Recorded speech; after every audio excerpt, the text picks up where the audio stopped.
बिस्मिल्लाहिर्रहमानिर्रहीम। अस्सलाम वालेकुम दोस्तों, क्या हाल चाल है।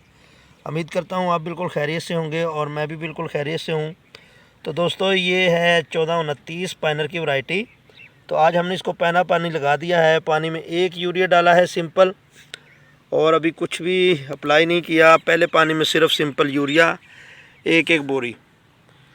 तो ये आप इसकी जर्मिनेशन चेक करें। अभी थोड़ी छोटी थी लेकिन मैंने कहा थोड़ी लेट लगी है, पानी ज़रा जल्दी लगा देते हैं और एक तो यूरिया इसको दे दिया जाएगा।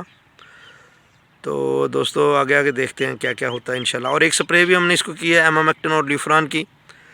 तो माशाल्लाह अभी तक कोई मसला नहीं है, कोई बोरर का सुंडी का कुछ भी नहीं।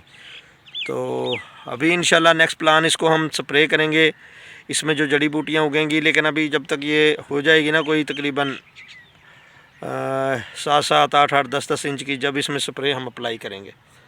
तो अपना ढेर सारा ख्याल रखें। तो हमें दीजिए इजाज़त, और नए आने वाले जो हैं वो मेरे चैनल को सब्सक्राइब ज़रूर करें। वीडियो अच्छी लगी तो लाइक कीजिएगा, शेयर कीजिएगा। तो अल्लाह हाफ़िज़, अस्सलाम वालेकुम जी।